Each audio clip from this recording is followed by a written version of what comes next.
All right, everyone. Welcome to Banff Compass. Some of you have been here for a day or two. We have a lot of people joining us online to hear Bill Bartolini speak to us about the psychology of giving. My name is Leah Eustace, and I'm chair-elect of the AFP Foundation for Philanthropy Canada. It's my pleasure to welcome you here today.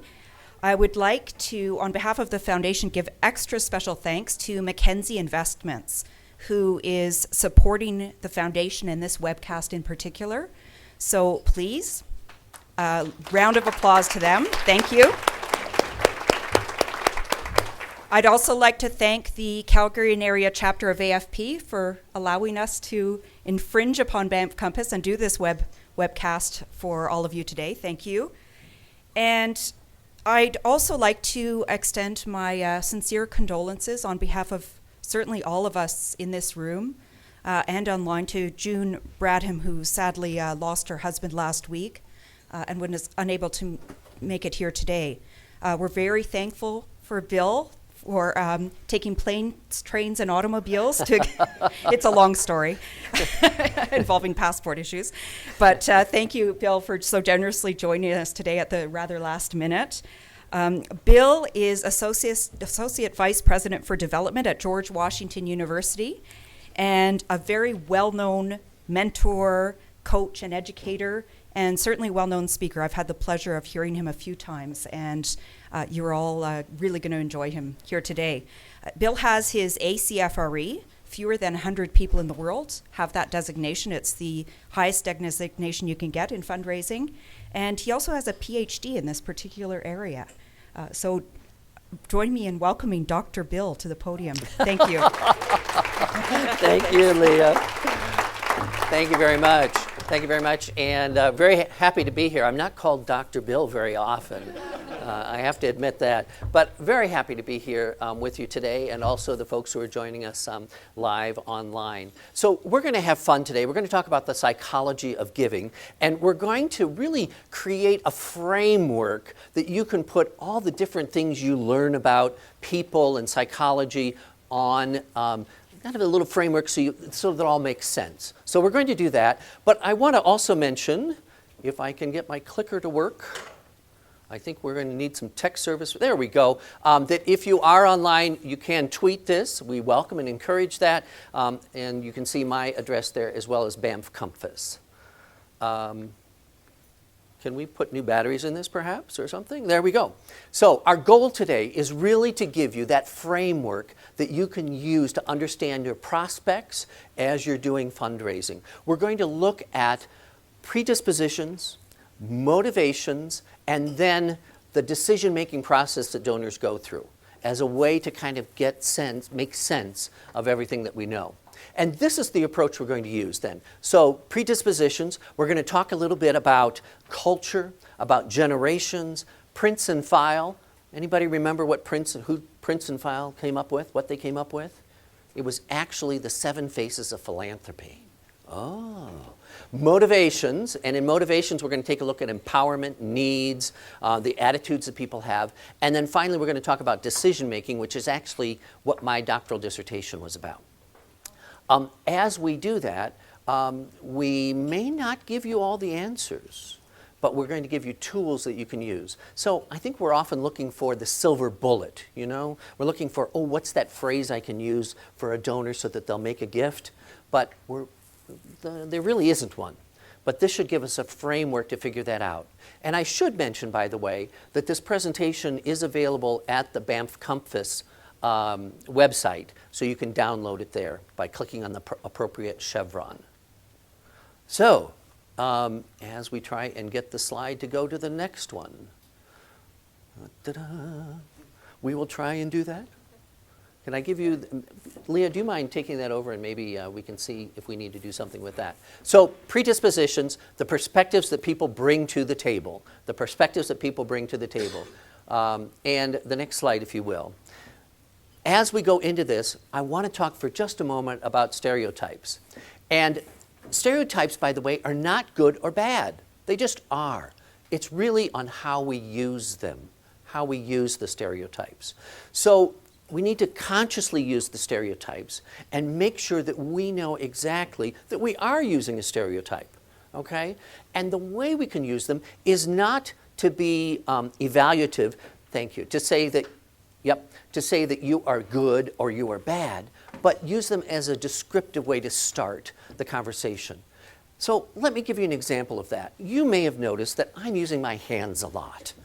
I happen to be Italian by heritage. And we do that sort of thing, you know. We use our arms and hands and we talk a great deal and we loud and, you know, you go to a family reunion at my place and everybody's, ah, blah, blah, blah. I mean, it's amazing, okay? So it's okay to say, oh, Bill, he's Italian, maybe he's going to talk loudly. I'll find out. And then you use that to adjust so that you can interact effectively. Does that make sense? But it's not okay to say, oh, Bill's Italian, he's part of the mafia, he's a bad guy. I'm really not, honestly. So that's the idea, and then we want to modify them as we interact with somebody. So let's start on our first thing. We're going to talk about culture. Now, because this is based on ACFRE type work, in the ACFRE program, that's the Advanced Certified Fundraising Executives from AFP, we use research. So I'm going to be giving you the research and where these things come from. So for instance here, you'll see at the bottom right of the screen, Hofstede, 1991-96, and that refers to the author who came up with this research. And at the end of the presentation, if you go ahead and print that out or download it, you'll see the actual resources in case you want to go find some more information. Okay? So we tried to make it a little easy for you. Also, quite frankly, we've got so much stuff here, I'm going to leave some of the things, we'll just let you know what they are, and you'll have an opportunity to read more about them later. But let's take a look at culture. If we look at the predispositions, how we are culturized and culturated, how we are raised, really is an important thing.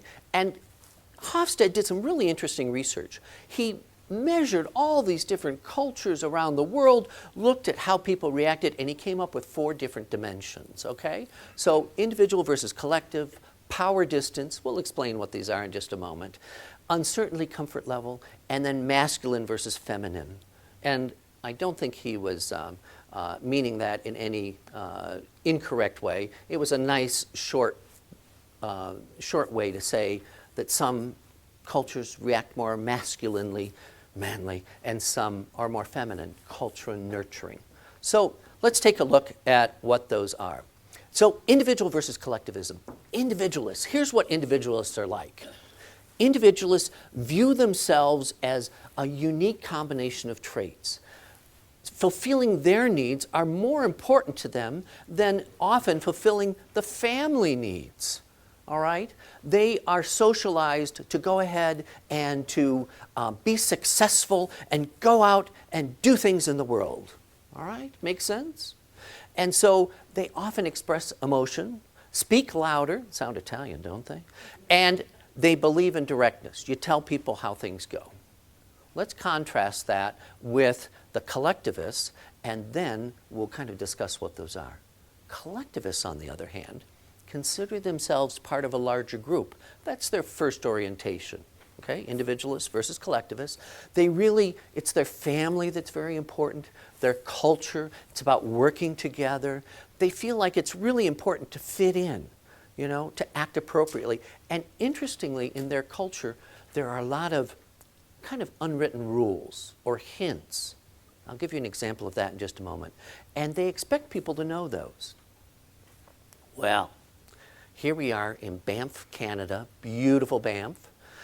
I must tell you that the United States culture, most people in the United States, remember we're using a stereotype here and then we're going to individualize, but the United States culture, most people are very highly individualistic. It's the way we're raised. The country that is the most collective is actually, no, it's not Canada, it's Japan, China, the Asian cultures. That's absolutely correct. All right? And so the Asian cultures will indeed rely on the group is more important than the individual. So let me give you an example of that. I had a good friend. She sang Lee. Actually, Lee Chase sang. Lee was the family name. And when he was introduced, and people would say, oh, what's your name? He would say Lee, what we would normally call the last name. You know, I'm introduced, people call me Bill. They don't call me Bartolini. But it was important for him, that collective unit. That was his self-identity. My self-identity is Bill, something that I've generated and been taught. His self-identity was based on family. He would also call me up, by the way, and he would say, hi, Bill. Hi, Lee, how are you? Great. And he would say, oh, are you hungry? Now, do you know what he just did? He asked me to dinner. Okay? He asked me to dinner. And what he didn't want to do was to come out and say, hey, you want to go to dinner? Because they're saving face, didn't want to be told no. And so there's a hint first to find out, and then there is the request. So I knew he was asking me for dinner, and I could say, oh, you know, no, I'm hungry. You're absolutely right, I'm hungry. Gee, I wonder what I should do. Ah, how about if we go to dinner? Okay. And that was the way the conversation would go. All right? And so we need to be aware of those cultural differences. If I were asking somebody out for dinner, I'd just call up, hey, hungry? Let's go to dinner. What do you think? Completely different approach. So that's the individualist versus the collectivist. And I must tell you that this is perhaps one of the largest of the four dimensions, the most easily utilized. It's most easily utilized. It's the dimension that I utilize myself quite a bit. So again, we want to make sure that using a stereotype that we start with that understanding, but then we individualize, and we could find out that Lee, in this case, could have been raised in America, and maybe he was not socialized that way. So I want to make sure that I'm individualizing. I'll use it that way. Now, Canada, very interesting. Canada is a little bit more collective than individual, for the most part. You're really nice about that. So we really appreciate those of us who are visitors and come up here, because you're just so friendly, and everybody gets along. It's really lovely. All right? Isn't that the case? Huh? All right, so let's see if we can go on. Power distance. I'm sorry this is kind of a funny term, power distance. But really what Hofstede was talking about is there are some people who are comfortable that the boss has more power, and there's some people who are not comfortable with that. Okay? And so the example probably that's easiest is if we think of, again, those individualistic Americans, why we want everybody to be equal. We want egalitarianism, right? And so when I, as a boss, am talking to an American employee, and I say, well, you know, I think we'd like to do this. I kind of soften it a little bit. And I say, what do you think? Could we all get together and accomplish X, Y, or Z? Where if I were working with some other folks and other cultures, our Latin American friends, they're comfortable knowing that the boss has more power, and they're willing then to go ahead and just, the boss says do this, okay, he or she is the boss, that's what I'll do. Does that make sense? And I'll bet you can see that perhaps in some of your employees, and perhaps with some of the people you interact with, and more importantly, perhaps with your donors as well. So what that means is, if I am talking with an individualistic individual who has therefore this power distance where they want egalitarianism, I will try and move around to their side of the table, and we'll have a conversation. I'll be asking for their input. I'll be telling them about things. Where if I'm working with an individual who is much more tolerant of that dynamic of hierarchy, why then I might be a little bit more, here's what the organization wants to do. And I will talk in those terms.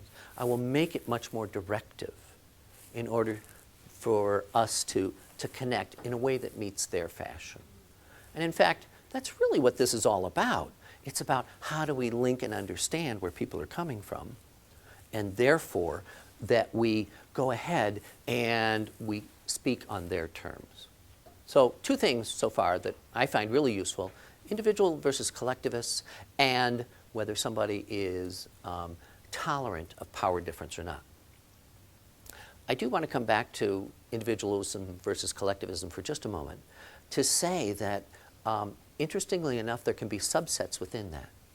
I mentioned that the Latin American culture or the Asian culture is a collectivist culture. The Latin culture is also a collectivist culture in many ways. And the African American culture is more of a collectivist culture, which makes an interesting thing because we have, a large portion of America is socialized to be individualistic, and then within the African American culture, we have some people who are socialized as more collective versus individualistic. So we want to be careful, of course, how we use our judgments on where people are on that spectrum. But we want to give people the opportunity to interact in the way that they feel comfortable and that's good for them. So let's continue on here if we can. Uncertainty comfort level, kind of another interesting thing that I think you'll find of use, and that is that people have different comfort levels with, really it comes down to time and what's going to happen in the world. I happen to be very comfortable knowing that if something happens, I can deal with it. All right? That's okay. But there are other cultures where they want to know everything in advance and they want to know what's going to happen. Or if we relate that to time, it can be something like this. There are some cultures, let's take our Asian friends again, where time is much more fluid, where it's okay to be late, where don't worry, time is circular, it will come back again. All right? Where there are other cultures, again, the American culture is an example, where it's this minute is here and it's gone. Don't lose it, don't waste it. Have you heard that kind of phrase? Yeah. And so that's that nervousness and that anxiety that, oh my gosh, we want to make use of every moment because it'll never be here again. And there's some cultures who feel differently. So we want to be aware of how our colleagues, our prospects, our donors are thinking about time. Our donors may think, oh, it's okay, life will come around again, good karma, it's okay. But there are going to be others who say, boy, this is going and we've got to create that urgency. Well, it's a little easier to create urgency for that case for support with those people who think that moment's only here forever. And so I would speak with that kind of donor about that time. This is our moment. If this moment's going to be lost, forever lost, if you don't make this gift, if we don't accomplish this project. For the other culture, I might say, it's very important for the life cycle that we accomplish this project. It's going to influence how life is viewed in the future. And so I'll talk on a slightly different level. Can you hear that it's kind of hard for me to shift to that? But I do try and make that shift. And of course, a lot of this we find out by asking our prospects, asking our donors what they feel, what their concept of various aspects are of life. Well, the final one here is masculinity versus femininity. And all that Hofstede was trying to say is that masculine cultures place values on things, on the toys that boys can gather, on money and assertiveness, on just accomplishing, clawing your way to the top. Where other cultures are enculturated to think more about the quality of life, how our relationship is going, about the broader picture of life. And it's not, again, that one is right and the other's wrong, but rather that they're just different approaches to life. And so we need to be aware of that. Okay? Well, let's keep moving right along here because we actually have a lot of things to talk about. And one of the things I want to talk about for just a moment happens to be generations. I don't know if you know Beloit College or not. They do some really interesting work. Every year they send out or you can find on their website a little list of things about the freshman class that's coming in and what's different. And I just find these really a great deal of fun. We're not going to go through them in detail, but I thought you might enjoy them. For instance, the freshman class, this is the class of 2016, has never seen an airplane ticket. Okay? It's all electronic. Do you remember those airplane tickets with the red goo on the back and you got red stuff all over? Oh, it was horrible. Thank God for progress, yeah? Oh, and I love the last one there, you know. They can't imagine anybody carrying luggage. Oh, do you remember that? Oh, yes, thank goodness for wheels. What's so odd is the cavemen came up with them and it took us this long to get them on luggage. What's with that? Okay, and I love this. They watch television everywhere but on television. You know? Exactly, exactly. And the Twilight Zone involves vampires, not Rod Serling. Okay, you have to have a certain age in order to understand that. So I thought you might find these a little bit interesting. Then, of course, point and shoot cameras are so last millennium. Kind of fun. Well, we all have different experiences, and generations experience life differently because of what happens in the world, what happens in their state, their province, their town, their community. And so I think it's really helpful if we take a look at the different generations for just a moment. Now, there are different definitions of generations, but I happen to like this one. Take a moment to understand traditionalists, baby boomers, Gen X, and Gen Y, and what years we have there.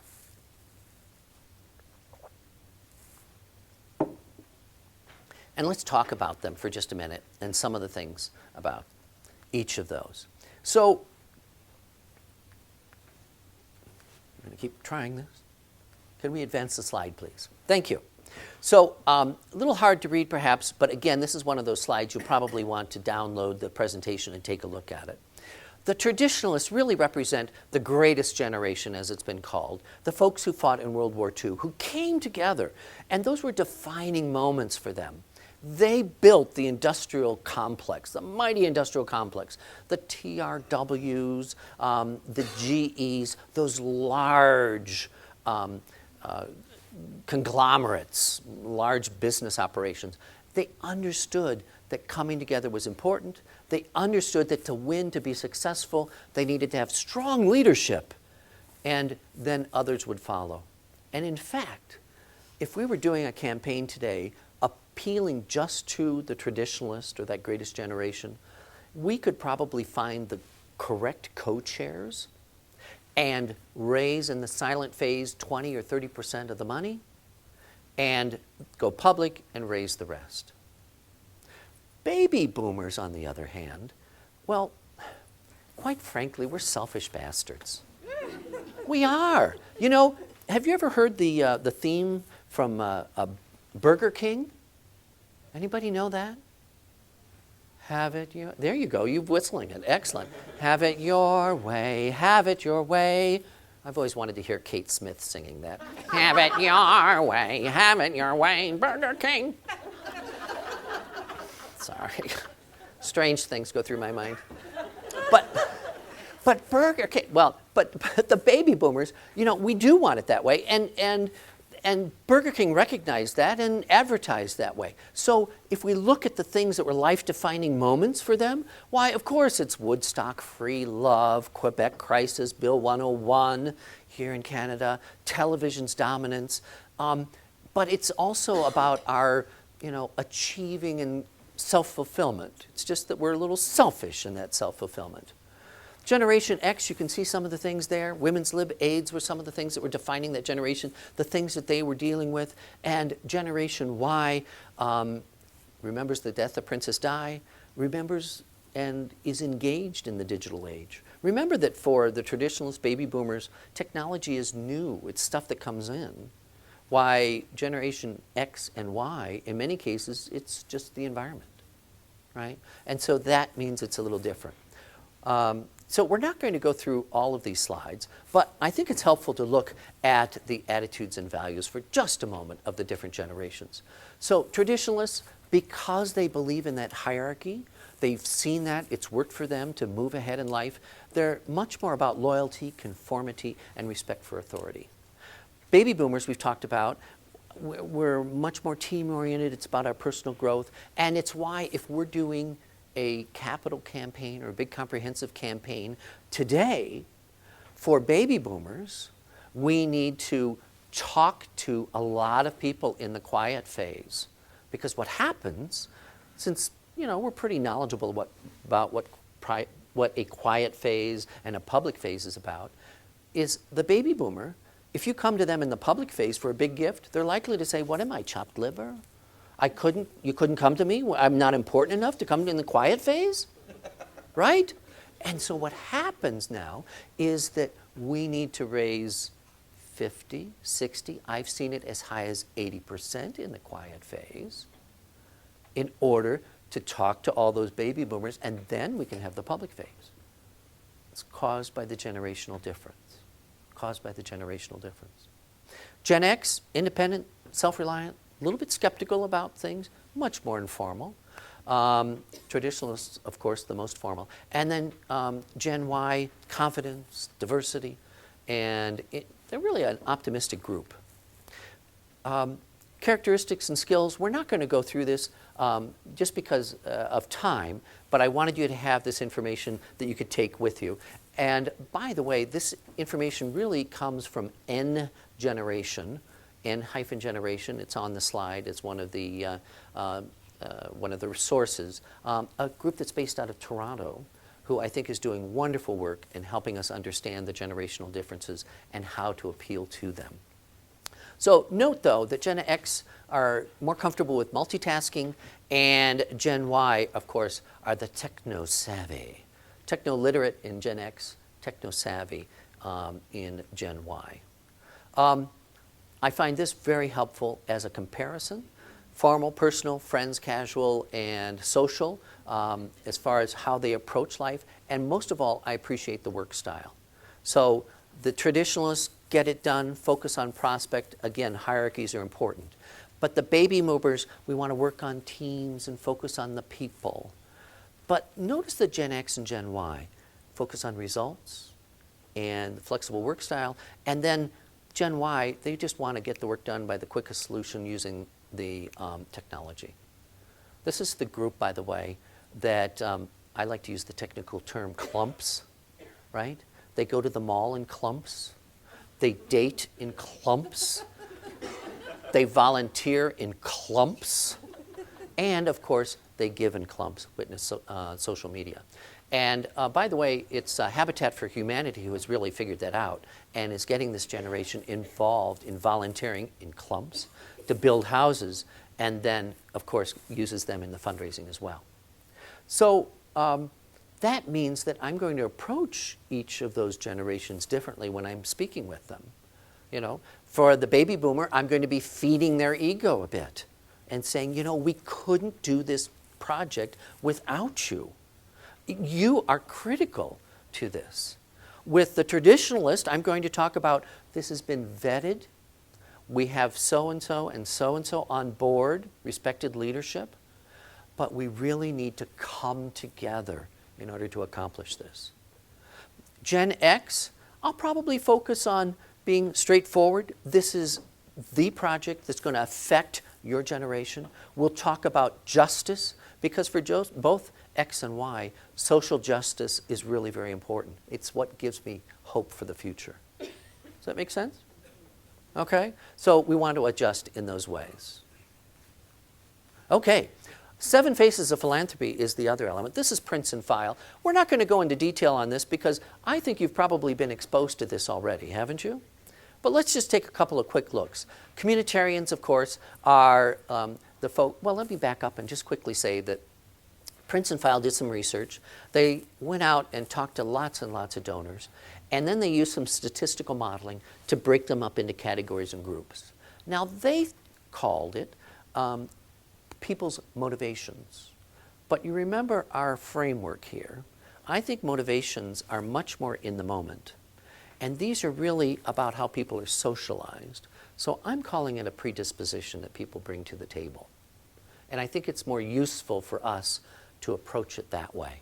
So I think of it as predisposition. So you have people who are socialized as communitarians, where they believe that the community will prosper if they come together and they support the local charities. And about 26% of the public believe that they are communitarians or act in that way. The devout are about 26%, and 21%, and they are really based on their religious moral obligation, their really personal values that are key for them. So it's a wonderful way to find out, how people are approaching life. The investor, 15%, giving back to our community is good for business, right? Philanthropy is a business relation. Tax consequences of gifts are important. And I think it's helpful to be thinking of how you talk to each of these people. And we'll be doing that in just a moment. So socialites, my favorite group, right? The party girls. Yes. Folks who want to come together and raise money by putting on a benefit. It's great. We're going to have a good time. Everybody will come. They'll buy that table for $10,000. And the interesting thing is that they have often less commitment to the cause and more commitment to the fundraising operation. So they're fundraisers, often not philanthropists. A little interpretation of that. Repayer, those wonderful people who got that scholarship. They couldn't have gone to college without it, and so they just feel so lucky. They had a cancer treatment at your medical center. They are so grateful for that doctor or that nurse. The people who were homeless at one point, and your organization helped lift them up, and they feel a great debt, and they want to pay that back. And then we have are altruists. Only 9% of the population, and these folks work out of a moral imperative too, but they don't give me any credit. No. I don't put my name up, please. You don't even have to send me a thank you letter. It's that wonderful individual who just wants to make the world a little bit better. Just make the world a little bit better. And they are just lovely, lovely people all the way around. And they don't often understand why we really need to put their name, on the list so that other people will follow. And it's uncomfortable for them when we do that.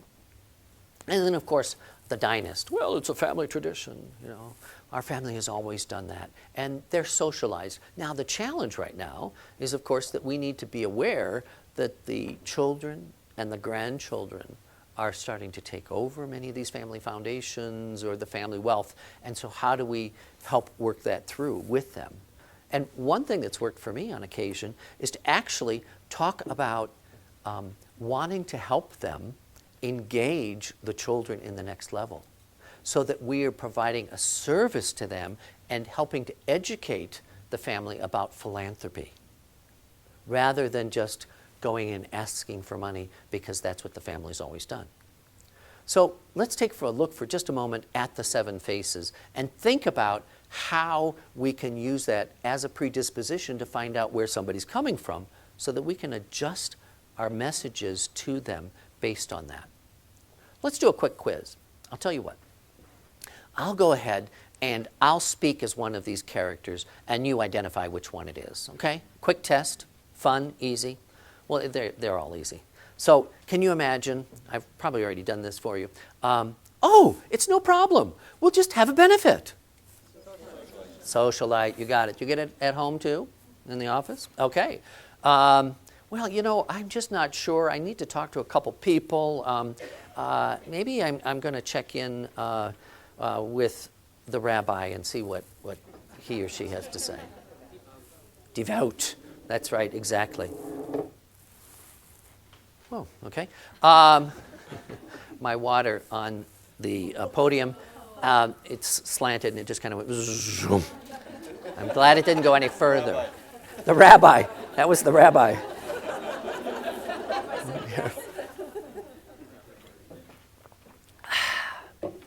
Thank you. Okay, how about another one? I wouldn't be where I am today without the kindness of others. Repair, exactly. Do you think this will really have long-term benefits for our community? Could it be a communitarian? It could be an investor. Yeah, it could be either one. So one of the things I like to do is to find out at the beginning how I think people come in. And I must say that there's some research out there saying that, oh, this is cruddy research.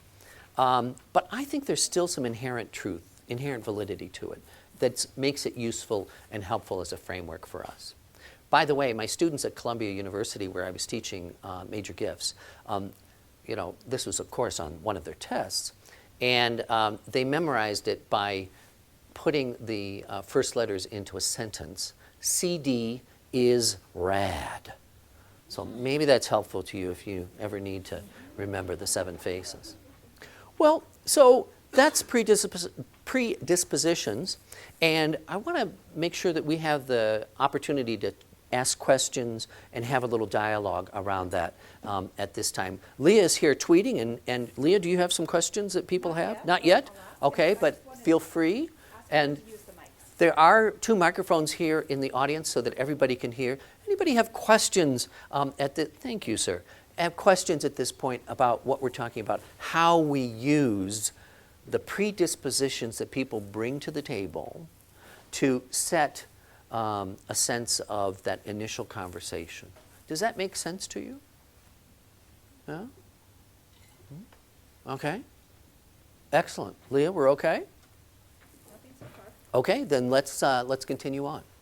All right, let's go now and we'll talk a little bit about motivations.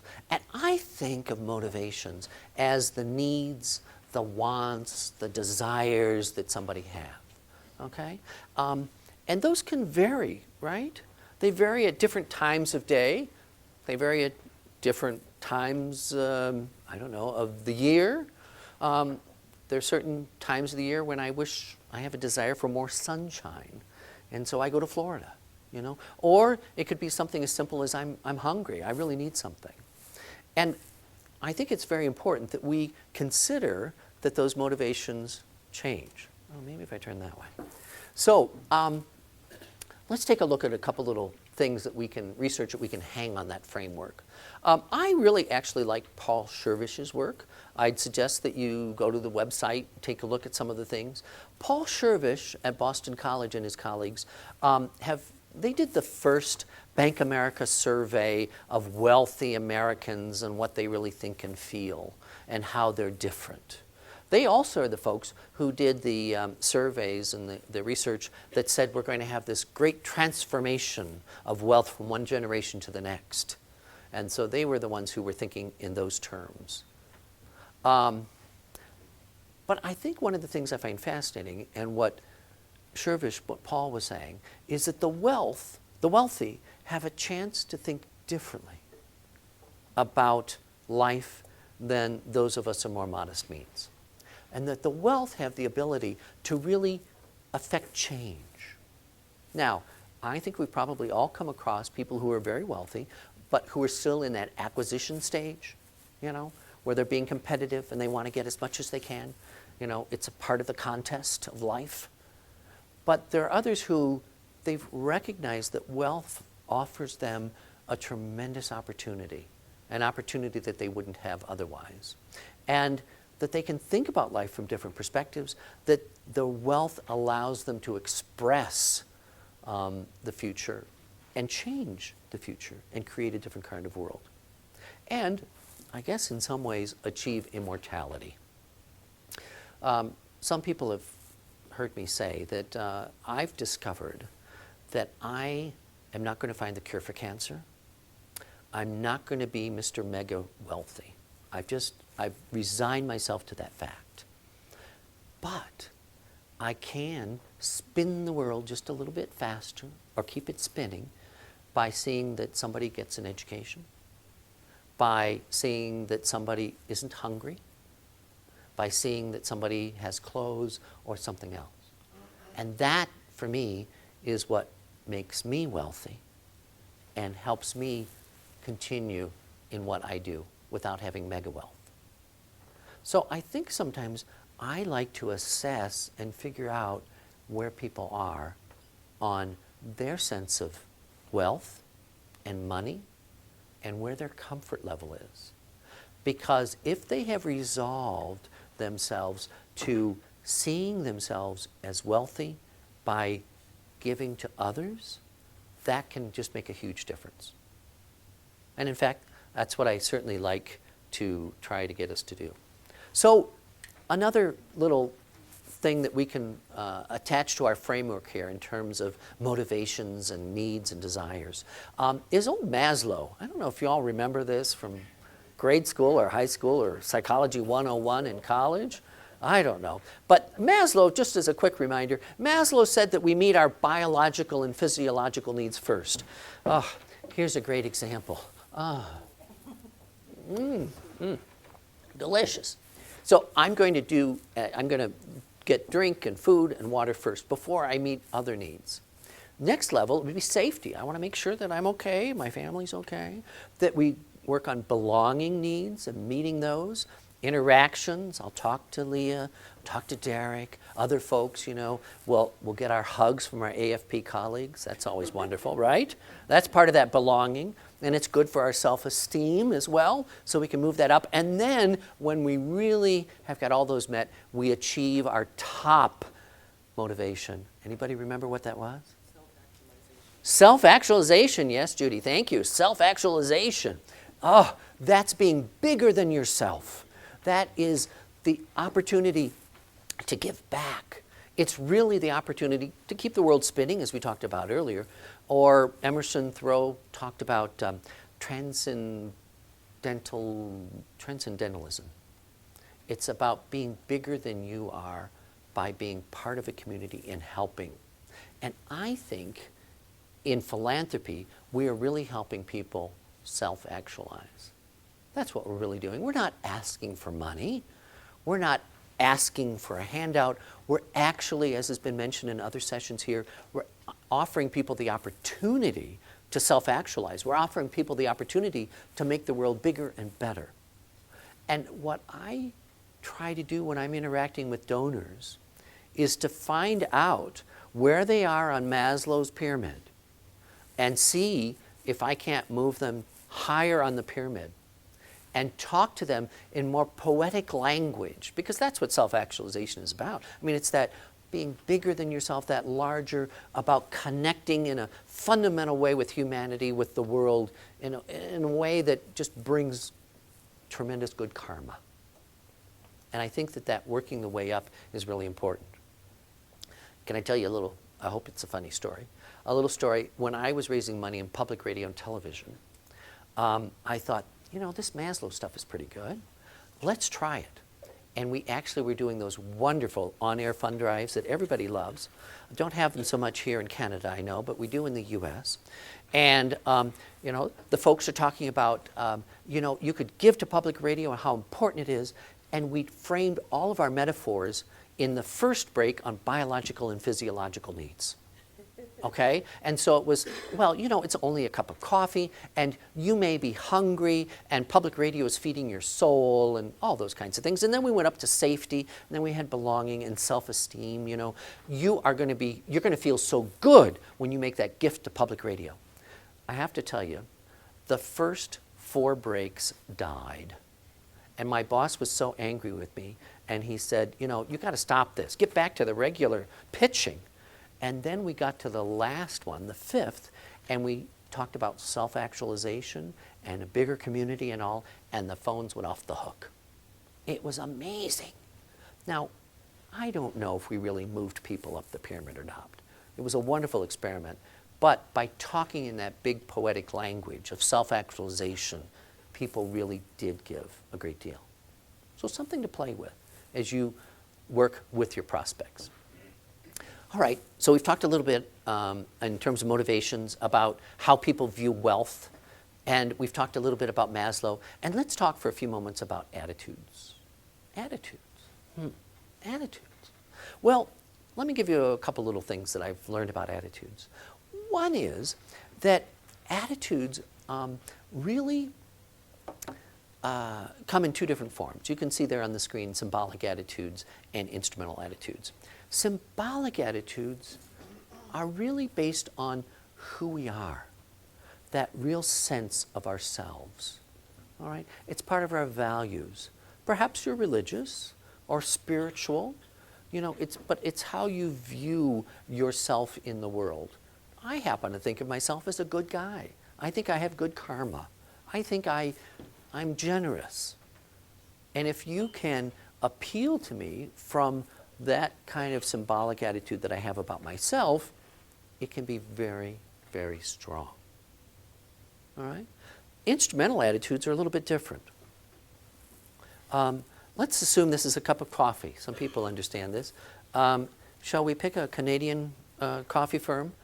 Tim Hortons? Yay! Okay. All right. I think it went to the U.S. and it's back now, from what I heard. Is that right? Okay. All right. So thank goodness. All right. So let's talk about. We're going to call this a Tim Hortons cup of coffee for just a few moments. And the interesting thing is that we have a lot of, first, an instrumental attitude is an attitude based on a reaction to an object. So symbolic attitudes are based on non-tangible things we have within us.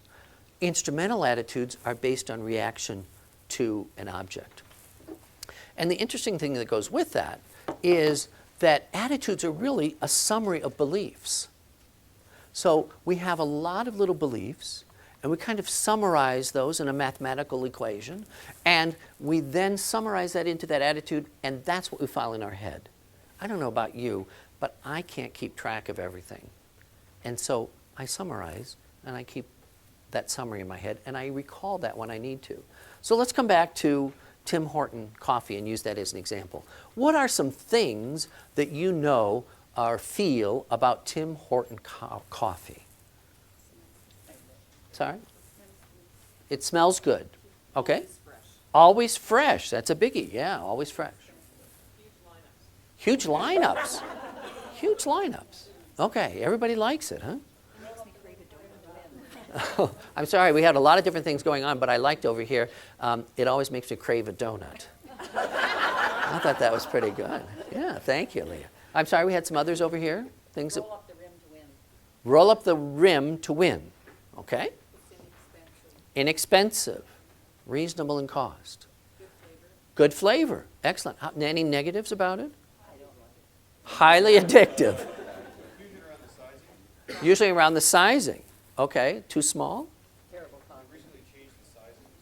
Oh. They recently changed the sizes so okay. All right. All right. And you say you don't like it? Terrible coffee, stale, old beans. Stale, old beans. I'm a coffee snob. You're a coffee snob. Okay. All right. Don't like the flavor. Okay. All right. So, yeah? It's reliable. Reliable. It's reliable. Reliably bad coffee. Okay. Whoa.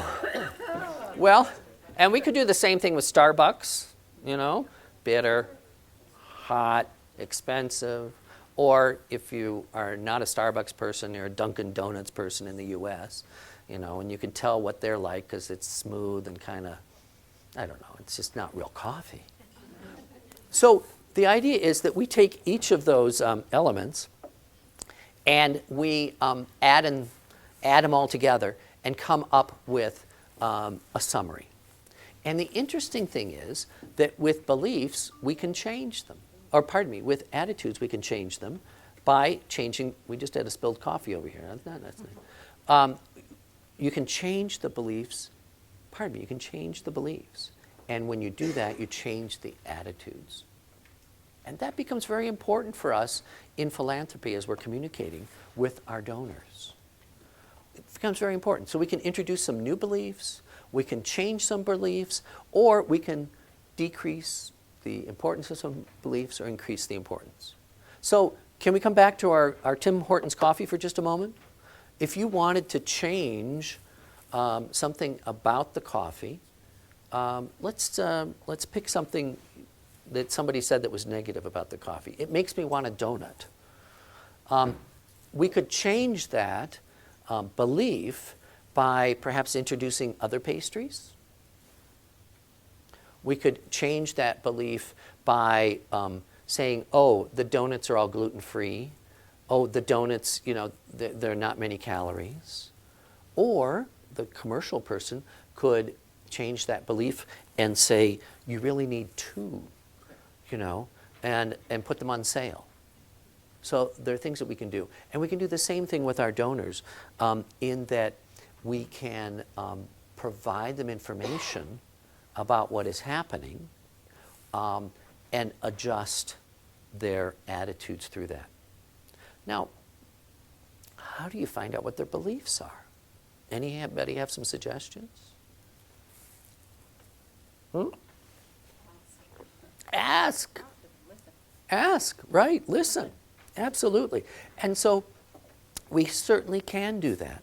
And so we can say, well, gee, what do you think about this? And probe a little bit. Because when you say, well, how do you feel about scholarships?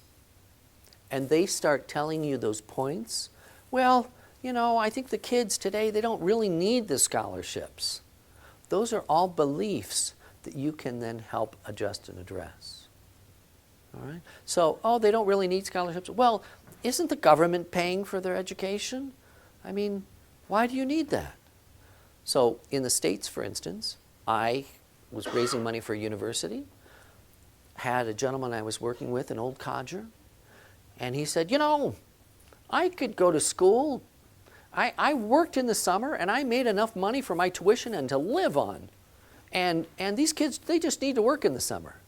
And I said, well, sir, back when you went to school, the state paid 85% of the cost of education, and you only paid 15%. And I said, the state's done some cutbacks. And at one point, they cut back to 70%, now 66%, and then they kept cutting. And right now, the state's providing about 28% of the funding. And then I said to him, we like to say that we were state chartered. Okay, the state gave us the charter, and then we were state supported, and then we were state assisted. And if this trend continues, pretty soon we're going to be state located. So I was able to give him information that helped him adjust those beliefs, which therefore adjusted the attitude.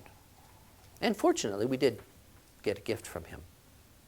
So if you think with your donors and ask lots of questions, you can find out what those underlying beliefs are and then use that as a way to talk with them and change the attitude about a gift.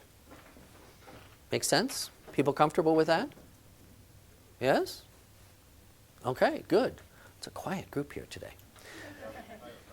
Yes, please, sir. You have a question. Do you want to use the microphone, or I can repeat it? Maybe you could repeat it. I'll repeat it. Okay, very good. And maybe this is an easy one to answer, but... Good. I like easy ones to answer. He said, is this an easy one to answer? Well, maybe not. Oh. With the changing the beliefs, you really seem to be engaging the intellect, and you're dealing with information. And yet, the more I fundraise, the more I realize it's more about engaging the emotion. Yeah. Right, right. And maybe you're talking about a path towards getting to that emotional moment. But Great. A lot of times, I'm not dealing with somebody one-on-one. Right. And I'm trying to change beliefs Mm-hmm. en masse. Right. So I think you got a couple different things in there. So let me take a stab at it and then come back and see if we do it all. But what he was saying, for those of you who couldn't hear, is that I'm talking about changing beliefs, the cognitive side of the brain. But isn't philanthropy really about emotion and the emotional side of the brain? And how do I engage that side as well? Yep. And also then he was saying he's not working on an individualized basis, he's working on a mass basis. So he's trying to talk to many donors at once. I'm glad you started with an easy question. Whew. Well, I think there are a couple things. We're going to be talking in a few moments about the fact that we do have an emotional side of our brain and a cognitive side of our brain. And it's what makes us different from the other animals on this fine planet. So right now, you're absolutely right. We're talking about the cognitive side. And in a few minutes, we're going to talk about the emotional side and how we affect that as well. On the grand scale, though, in dealing with multiple people at once, it's kind of tricky. And that's why I think our mass mailing friends like to test so much. And in fact, with computers nowadays, you could probably do some testing by sending out some stronger emotional appeals and then more cognitive appeals, or appeals that have both, and you could test which cognitions are more important for which people. And then, because computer storage is cheap, you can actually flag and come up with a system in which you say, okay, this person clearly is reacting to appeals for scholarship where we are talking about women versus men. Now, that's on a big theoretical standpoint. How we make that happen on a practical standpoint, we'd have to kind of figure out, and I think I'd like to talk with you afterwards to figure out more of that. That's a fun problem, though. Does that make sense? So we're going to talk about emotion in just a few minutes, all right? But I'm not sure if I have the best answer on dealing with large groups on cognitions. Anybody have some suggestions on how to deal with that? Hard emotions. Why don't you use the microphone, just because online.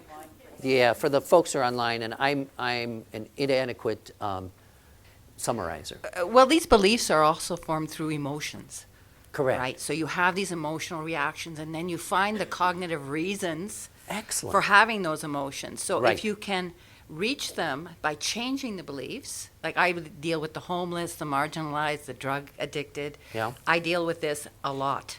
So if you can do that, not a lot, but then you can appeal to the emotional part of it. So if you can change the beliefs that underpin, maybe they're afraid of the homeless.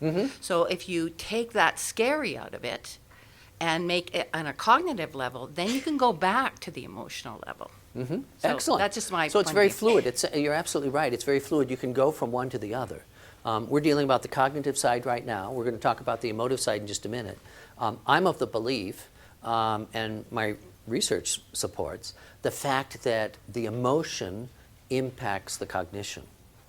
But what you're talking about, which I like, is deal with those underlying cognitions, those attitudes first, and then come back and reintroduce the emotion, and you'll be able to change the cognitions that are associated with that.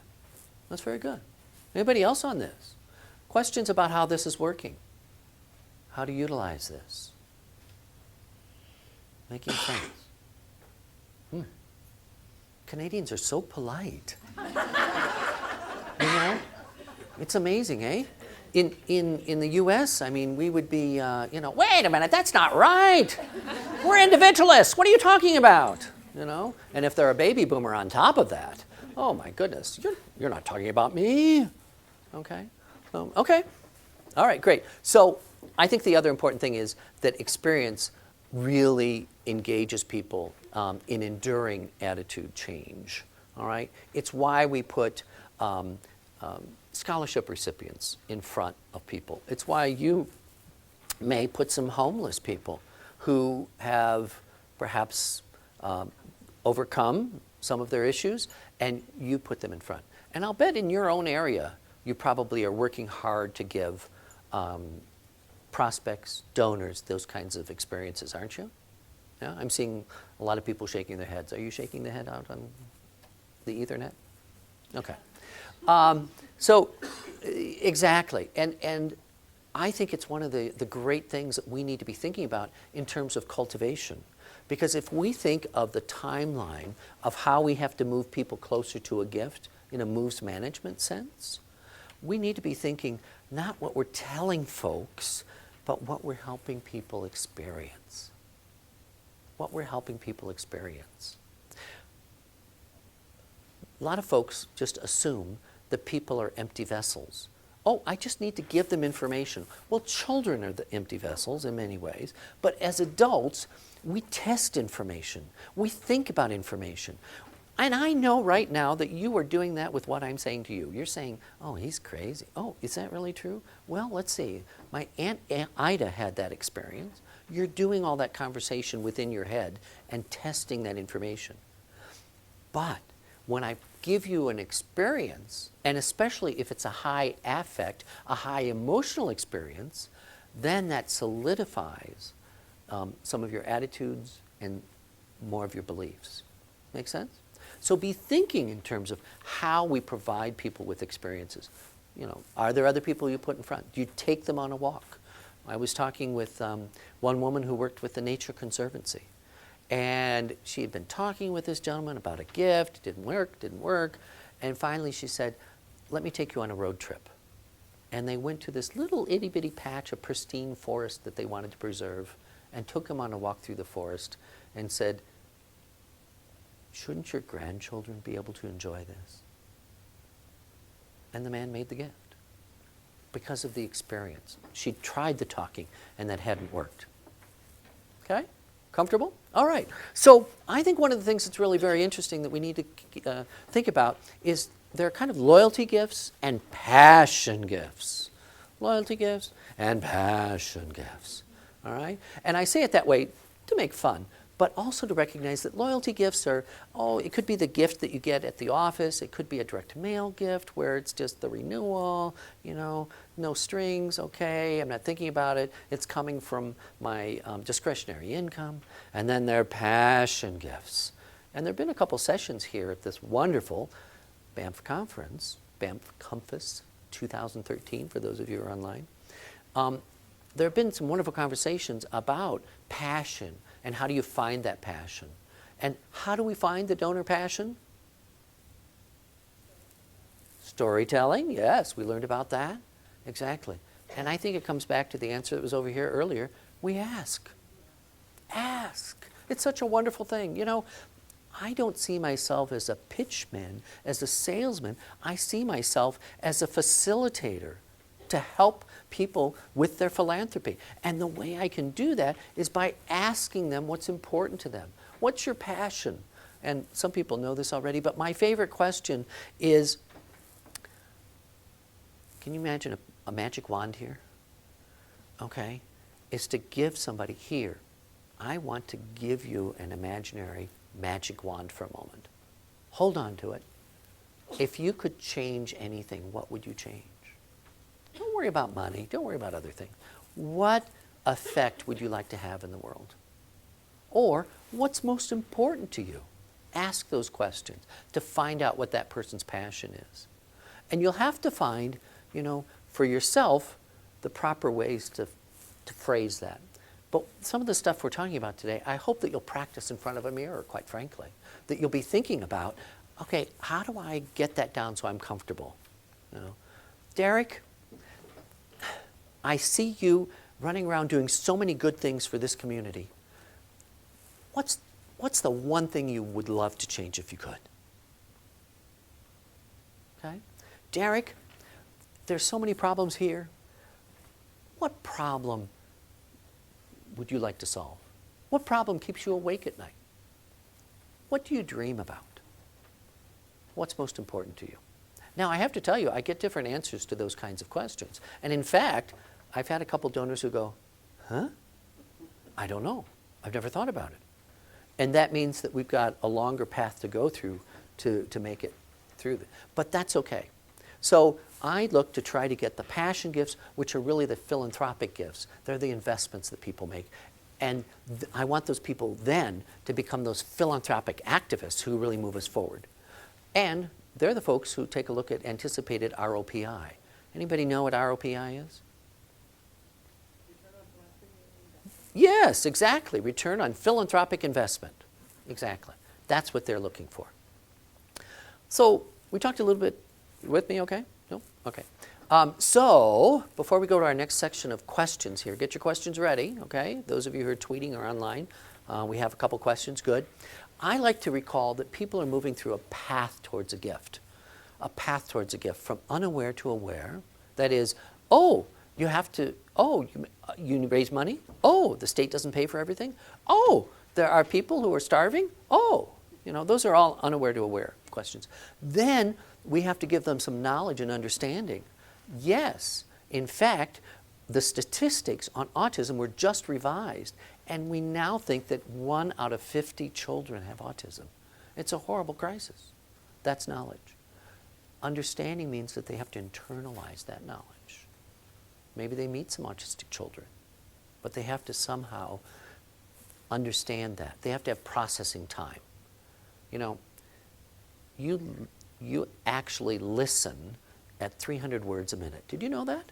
You're amazing people here in this room. 300 words a minute, but I only talk at 150 when I'm really talking fast. So you've got extra processing time. So we need to help people process that. So give them knowledge and understanding.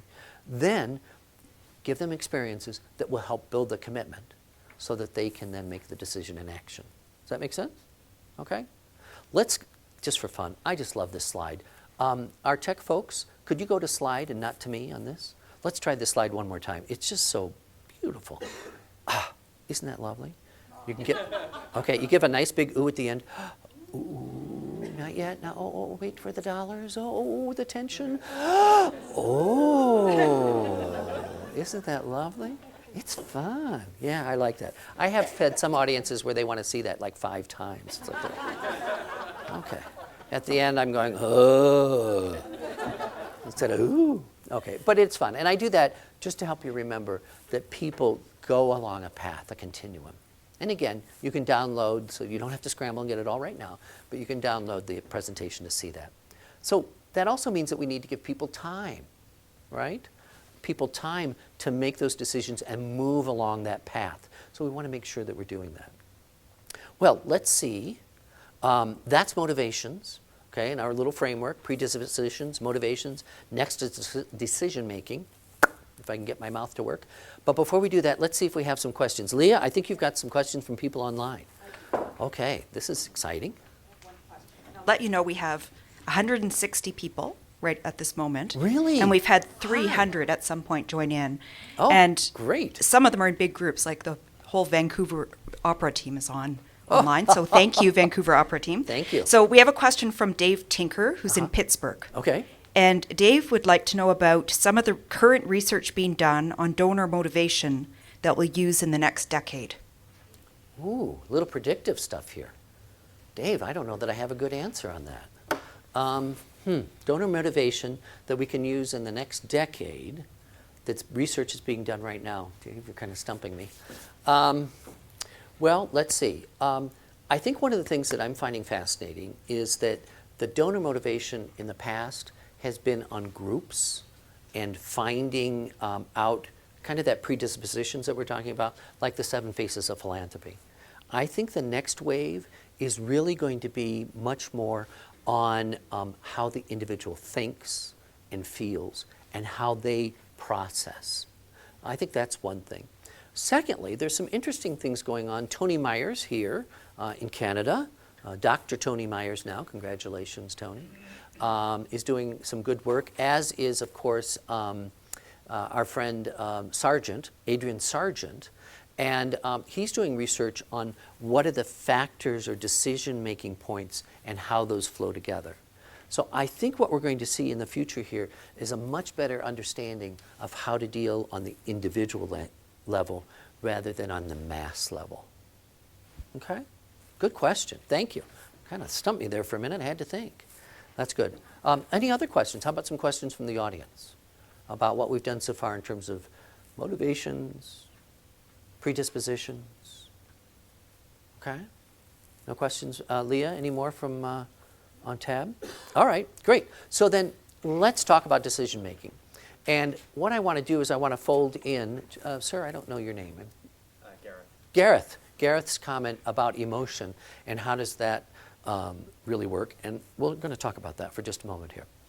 So decision making, and what are the things that the prospects really consider as they move forward. So let's start with some definitions, and I want to start first with a definition of emotion. Emotion is really kind of a neat thing, and there are different theories about it, but I'm going to give you one. And this theory suggests that emotion is a reaction that we have to something that happens that's in contrast, or an evaluation we make against our goals, needs, or wants. So let me give you an example, all right? Snoopy loves this example, all right? It's a dark and stormy night, all right? It's raining. You have on your trench coat. You want to get home. You're driving through the rain. Walking through the driving rain. You're going through the rain. You want to get home. You're soaked, You just want that warmth, everything. And then all of a sudden, you see a man in a trench coat come to you like this. What's your reaction? Fear. Yes, absolutely, fear. But you not only have the emotional reaction, you have a physiological reaction. Anybody help me out with that? Physiological reaction? You start pumping adrenaline, okay? You have a communicative reaction. Yeah. Ah! That's the that's the communication. Ah! And it's a way to let other people around know and get help if you need it, okay? And you have that motivational reaction, which is flee or fight. So all of those things happen with emotion. And it's really helpful to know that that kind of thing happens all the time to us. It's a wonderful mechanism for communicating quickly without having to process a lot, the cognitive processing that we talked about. It's a wonderful way to communicate with a group quickly. It's a wonderful way to react to the environment so that you can accomplish something. So fear is one of the easiest emotions to talk about. And we have those kinds of reactions all the time to different things, all right? So that they're not maybe as that dramatic, but we do have emotional reactions all the time. And I hate to tell you, but I think our furry friends like dogs have those emotional reactions too. It's that part of the brain when they do these CAT scans. It's that part of the brain that they're working of.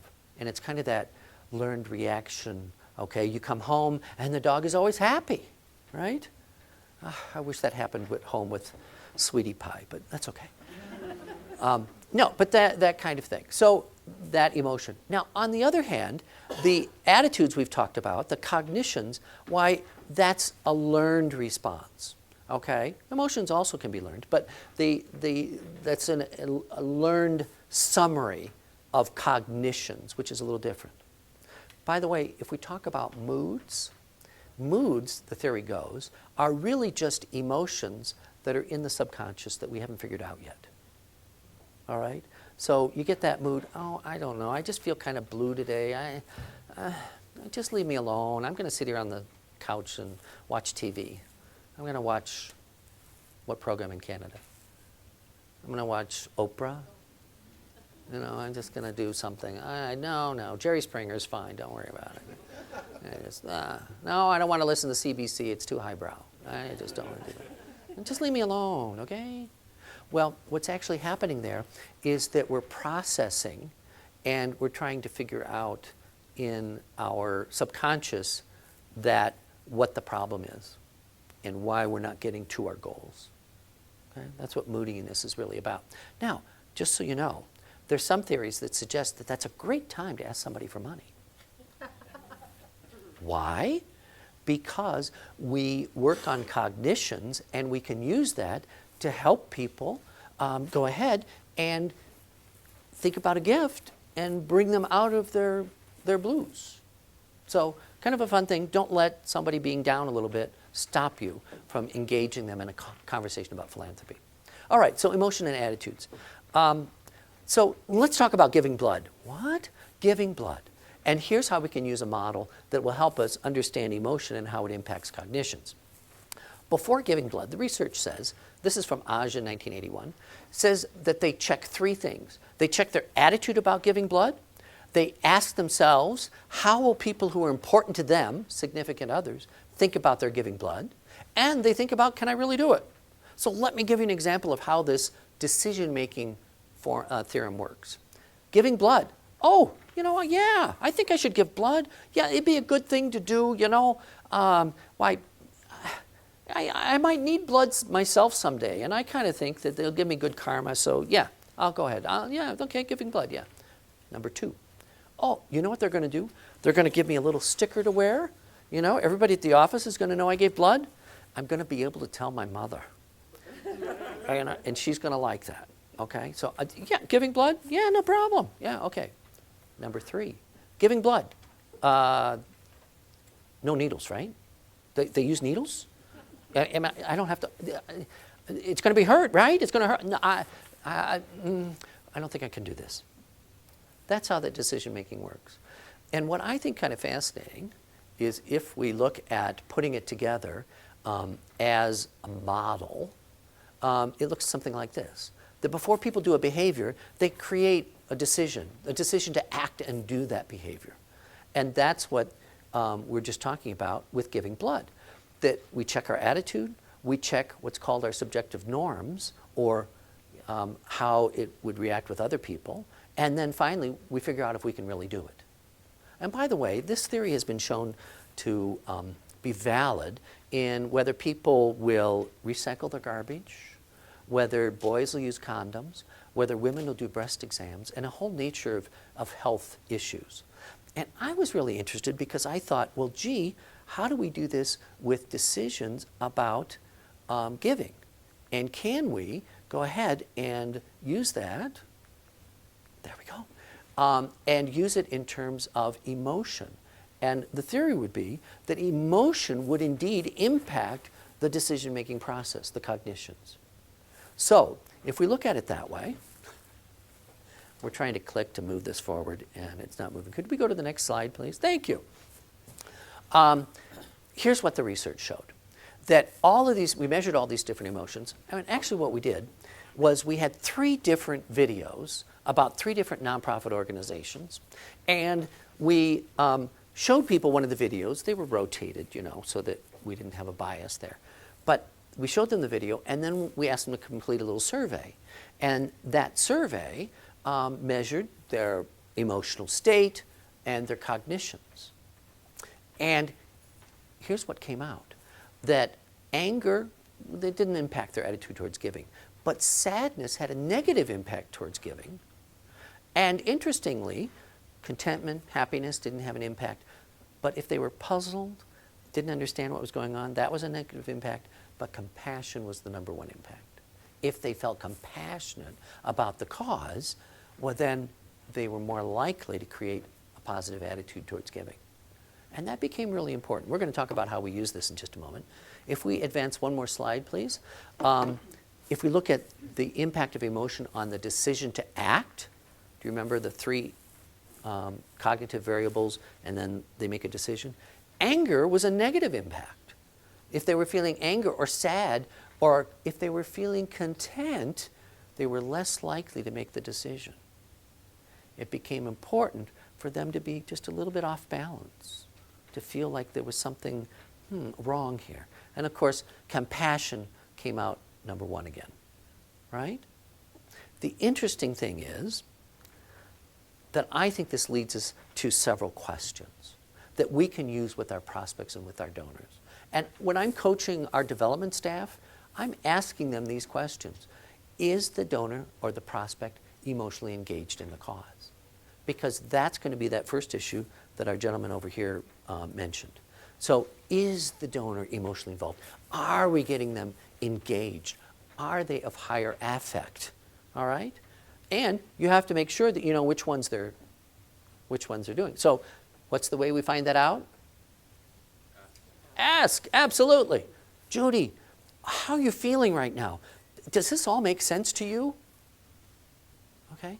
Judy, this is such an important program. How do you feel about it? And I start using feel words. Later on we'll use the think words. But feel words to make sure that we have the right effect.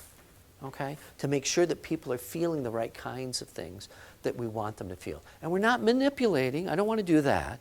But I want to assess so that I can provide them with information in a way that's useful and helpful to them. So, #1, approach to decision making. Is the prospect engaged emotionally? But secondly, then do they have a positive attitude? How do we ask about that? Or how do we find that out? We ask about it, of course. Okay? You know, do you think this is an important project?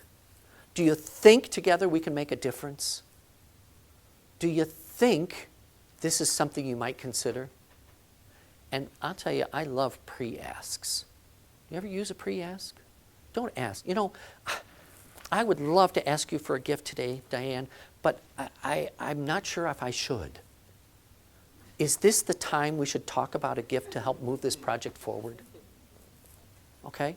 And then my favorite one is, Diane, your eyes are getting bigger. You're looking excited about this project. You know, I feel as if I should ask you for a gift. How would you like for me to do that? And let them tell you. Or, you know, if you're working with the you know, I want to bring the executive director back. I want to bring back the president of the university because it's that important. If he were to come ask you, would you be favorably disposed? How much should he ask you for? Or better yet, I'd like for us to ask you for $1 million to really move this program forward. You know, here's what it could do. Is that something we should do? Should we have that conversation? All right. All of those positive ways to figure out where the attitude is and if it's positive or not. Will this be important to your friends? Will your friends enjoy seeing your name on the side of this building? Are there people we should notify about your making this gift? When we get to the point about announcing this gift, because I would really love to see you make this gift, I just think it could do so much good for the university. Tell me the truth, Andrea. You know, who would you like for us to notify? Would you like a party? Should we have a little cocktail party about this gift? Or should we do something else? You see what I did? So I want to find out what's important to them and who's important to them. Because that's really key. And then finally, I hope, can they really do it? Oh, don't worry, we'll put you on a payment plan. Okay, you know, we can work out some sort of pledge system. Would that help for you? You know, there are a couple things we could do to structure this gift. We could do a certain amount in cash now, which could be paid out over several years, and then we could add a planned giving component. Would that make this better for you? You know, I have a friend who likes to say that planned giving is philanthropy on sale. Right? 'Cause, I mean, think about it. Because you get to use the money, and then, you know, you get a nice monthly income, quarterly income, and then it goes to do what you want it to do. You know, great. Or this is the only way you can use money twice. You get income from it, and then it'll do something that will be part of your legacy. Something that will be part of your legacy. It's your way to help keep the world spinning, to give that little push to the globe. Okay? And I use those kinds of words and assessments as we make sure that the donor is ready for the ask. But there is a little caveat here. And that caveat is, what reinforcement does the donor need so that the intention actually becomes action? In this little research study that we did, we gave people $15 for filling out the survey, right? You know, you got to do that nowadays. So we went ahead. It wasn't a lot of money. Thank goodness for the support from the AFP Foundation because they helped support the research. And so we had the money to do that. And so went ahead and said, oh, we'll give you $15 for filling this out. We so appreciate it. And at the very end, okay, great, we thank you. By the way, if you want, give us your name and address and we'll send you the check.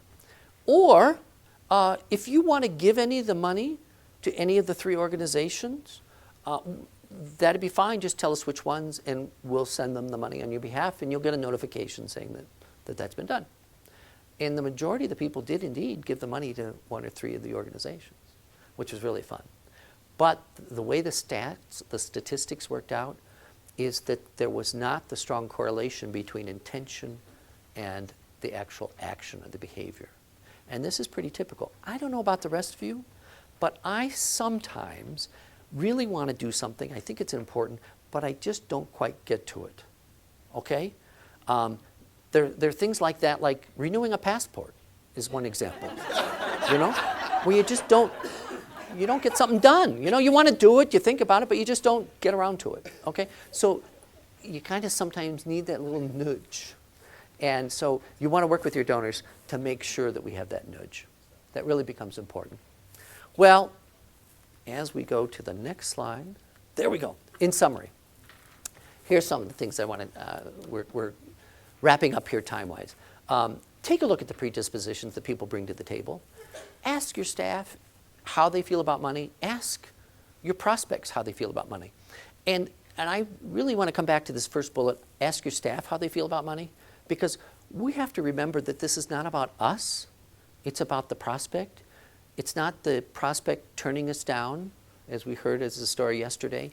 It's about us helping an organization and helping a prospect do good things.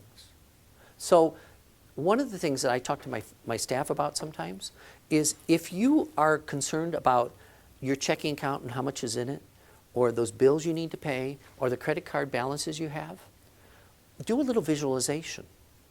Put a little paper bag in the middle of the table, imaginary paper bag, and put all of those worries in the paper bag, and roll down the top, and then in your mind, just close your eyes to do that, look at the paper bag, and oh my goodness, it sprouted wings, they're white, they're lovely, and watch it fly away and into the clouds. And use a little visualization to say, this is not about me, this is not about my issues or problems, it's about the donor, and the donor doing something wonderful. So think about the predispositions that you're bringing to the table, the staff is bringing to the table, and examine culture, generation, and the orientation. Great. And then think in terms of the individual's motivations. How do you match up to those? And finally, make sure you're meeting all the elements of the decision-making process. Using, in my case, the extended theory of planned behavior, where you're making sure the emotion's right, and then making sure the attitude's right, how other people will feel about them making the gift, and if they think they can actually do it. And that becomes a wonderful flow chart, a wonderful process that you can use as you're engaging prospects and donors. Now, with those three different pieces of the framework, predispositions, motivations, decision-making, if you come across other research or you hear other things, you can hang it onto those three little TPs in the right place, okay? And so use that as a framework so that you can judge the validity and where that research really helps you. Before we close, I want to tell you one thing. Actually, two things. The first thing is that I am here due to the generosity, in part, of my employer, the George Washington University, and so I thank my boss and thank that they believe in our going out and talking to folks. But the second thing is I want to tell you a little story about philanthropy. And I hope you don't mind, it's an American-based story, but it's a little story about philanthropy and what it can do. I want to tell you about George Washington and how this guy, I think there's some great lessons here, he only won 3 battles in the 8 years of the Revolutionary War. Can you imagine? Only 3 battles. And what actually happened is that he went into battle the first time. He went into battle the first time, and they were just, well, quite frankly, it was a slaughter. It was terrible, okay? But he learned from that. He learned from that. And he learned that he had to restrain himself and be strategic, that he had to move forward with patience and endurance and perseverance. Things that I think all of us need to have as we move forward and help our organizations. And then, the thing that I really noted is that he thought the eyes of history are looking down upon us. It was a common phrase for him. He recognized the importance of what was being done, that this was serious and important work that he was doing, and that it was going to have implications for the long term. Finally, in 1799, as he lay dying, he had a horrible throat infection, and he knew he was going to die. He went and he revised his will. He took care of Martha. He took care of his slaves. Thank you. Leah?